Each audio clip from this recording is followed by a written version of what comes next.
Hello and welcome to the channel, and today I want to tell you all about my 2022 Prince Edward County Gran Fondo, and I'm using a slightly different format today in that I'll be talking to the camera for a lot of this, and there are two reasons why. One has something to do with a chamois cream mishap, and the other one is that during an event like the Fondo or like the previous races that I've done this year, it's a little bit difficult to talk to camera while you're actually doing it. And so I could do a voiceover, but I thought, you know what, it's a sunny day, why not come to a beautiful location and film this for you. So Prince Edward County, for those who don't know, is a peninsula that juts out into the east end of Lake Ontario. It's pretty close to Kingston and Belleville, and it's about 2 hours east of Toronto. Over the years it's become incredibly popular for tourism. The Sandbanks Provincial Park has a campground there, and many people spent a lot of their childhood summers camping in that campground. It's also an important farming region, and in the last 20 or so years it's seen a massive boom in the growing of grapes, and wineries have sprung up all around the county. I used to live in Prince Edward County between 2000 and 2007, and you could see at that time quite a lot of wineries being built. I guess probably by the time I left there may have been 12, 15. Now apparently there are 35, so the boom has continued. And it's a beautiful location. It's a beautiful location just to visit, but it's also a beautiful location to cycle in. It's a little bit hilly here and there, but most of the county is fairly flat. The roads are pretty decent. Some are very, very good. Some are a little bit chopped up. And apart from the Millennium Trail, there's not an awful lot of gravel. So the Prince Edward County Gran Fondo, what is it? Well, it's an event that's gone on for the last few years. There was a hiatus for COVID, like with many things, but it did return in 2021. There are three versions of the Fondo. There's the 150 kilometer, there's the 100 kilometer, and then there's the Corto Fondo, or the short ride, which is 50 kilometers. Last year, 2021, I did the 100 kilometer, and that takes you right out to the east end of the peninsula, and there's a few hills out that way. This year, about a month before the event, I got a message from a friend of mine, John, who's the one in the rather flashy glasses. No, the one on the right in the rather flashy glasses. The other one is Milos, and I'll get to Milos later. But I got a message from John, and John said that he was wanting to do the 50 kilometer, and why don't I join him? And I thought, you know what, that sounds like a great idea. So I came to the county the day before, and I went for a nice ride on the Millennium Trail and camped at Sandbanks. And I woke up on the morning of the event feeling pretty fresh, as fresh as you do after a night's camping. And I set off and I met John at Isaiah Tubbs, which is the location of the start of the Fondo. As soon as I got out of my car, the person in the vehicle next to me said, "Hey, I recognize you from YouTube," and that person was Milos, who apparently has seen a few of my videos before and liked them. So Milos, John and I were chatting, and we all hit the start line in the same location at the same time, and we all set off together. Now, I mentioned earlier a chamois cream incident, and well, just before the event I applied, I don't want to get into too many details, but I applied some chamois cream, and then I managed to get the cream on the lenses of both of my GoPros. And so some of the footage was affected, and that's another reason why I'm talking to camera here now, so I can explain the event. So then we set out from Isaiah Tubbs, and you start off going around the provincial park, and the roads there are exceptionally good. So we were going along at a decent pace. There was John, Milos and myself, and quite a few other riders whose pace was similar to ours. But right from the start, I could feel myself breathing a little bit heavily, and I could feel my legs feeling just a little bit dead and weighty. So tried to keep the negative thoughts out of my mind, but I was thinking, yeah, I'm not sure that I can maintain this for the full 50 kilometers. So either The others will also be fatiguing, or I might have to let them go at some point. But I pushed on and was really enjoying the conversation and really enjoying the social aspect of the ride and the incredible scenery, beautiful lake views, which unfortunately weren't captured on my blurry lenses. And when we got to about 20 kilometers, I decided that the pace that we were doing, I could probably maintain for 35 kilometers. And so I thought perhaps the better thing to do would be, once we get to Milford and there's an aid station there, I'd let John and Milos go, and I'd just see if I can find my rhythm, ease off for 5-10 kilometers, and then see if I can get back into it. So we got to Milford, which was the first aid station, and we all stopped for just to replenish our water and grab something to eat.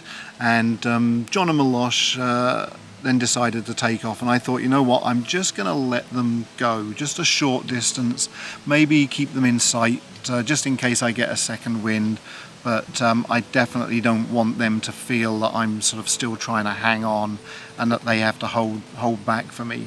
So I let them go, and then I rode up the hill, and at the top of the hill there were a couple, and the back wheel of one of their bikes was just about ready to fall off.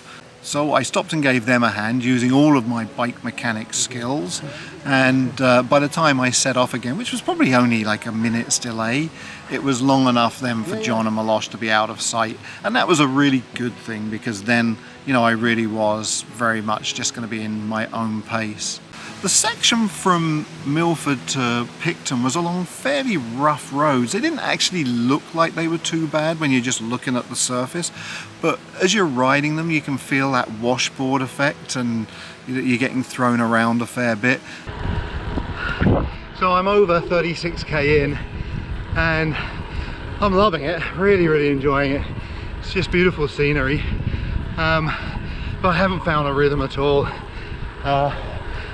And I suspect I'm not going to, but that's okay. I've dropped my average now to about 25 kilometers an hour, and my heart rate's still in the mid 120s, so that's great. But I'll just be riding this into the end, I think. By the time I got to 40 kilometers, I still hadn't found a rhythm, and I knew that I wasn't gonna find a rhythm. And just about when I was sort of like really feeling like I was dragging myself along, Sherry pulled up alongside, and immediately she started talking, and immediately I stopped thinking about tiredness of my legs. I stopped thinking about the pace I was doing, the fact that the pace was going down, the fact that I still had 10 kilometers to go, and all I thought about was the conversation that we were having. Sherry from broadmind.ca. Yeah, in Kingston, Ontario. Yeah. And it's so good to meet you, Andrew. And she's kicking my ass. No, we're getting along. That's there you go. There you go. And we've got a downhill. First in a while. And within 5-10 minutes, I was just riding my bike, having a chat, socializing and enjoying the amazing countryside. And then Sherry and I rode together for the final 10 kilometers, and it really made it much more bearable. I don't think it would have been miserable if I hadn't had the company, because, you know, riding your bike is never miserable, but it would have been much more of an effort, whereas it actually became, you know, fairly comfortable. No, it wasn't comfortable. Manageable, that's a better word. We ended up crossing the line together, and then I went and looked, and I found John and Milos in the pavilion. And now, one thing I didn't mention about the ride, it is a ride, they don't call it a race, but you have a chip timer, so very accurate timing. They give you a time at the end, they give you a position at the end, they tell you where you came in your various age category and gender category as well. And so to me, okay, it's not a race, I don't give prizes, but that kind of adds that little level of competition. And it was really cool, because Milos won, or came first. What do you call it when it's not a competition?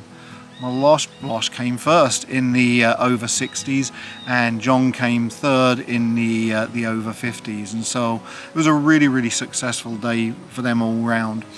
Now, when I reflected afterwards, I was disappointed, not in the day at all. It was just a fantastic ride, and not really in my performance. Beforehand, I thought to myself, you know what, maybe rough goal, I'd like to do it under 2 hours and 10 minutes, and I actually did it in 2 hours and 10 minutes. And so, it was where I expected to be given my level of fitness, but that was a disappointment, that my level of fitness has gone way down, that I couldn't do the 50 kilometers and feel comfortable the whole time while still pushing. And at the beginning of the year, when I was doing Paris to Ancaster and then the Scarecrow gravel, I was beginning to build fitness, and then last 3 months, 2 to 3 months, it's just all kind of like piled in a heap on the floor. And so that's given me some clear incentives and clear goals. But this event to me, in the end, was much more than about just riding your bike. This was about community, and this was the first time that I've really felt that significant effect of the cycling community. I met so many people, made so many great connections, just had wonderful conversations, felt massive support from people, and I think that above anything else is what I'll take away from this particular event this year. Next year, maybe I'll take away a little bit of pride in my performance next year. Yeah, we'll see. I do hope you've enjoyed this review of my County Gran Fondo for 2022. I apologise for the quality of some of the footage, but chamois cream is important and it does tend to get everywhere, so what can you say? If you have enjoyed this video, please remember to hit the like button and consider subscribing to the channel. And if you did the County Gran Fondo, I would love to hear in the comments down below how you did, which distance you did, how you enjoyed it, if you're going to be returning next year. And if you are returning next year, then maybe I'll see you there. If you have suggestions for other rides or races that you think I should be doing, then let me know. And maybe I'll see you on the next ride.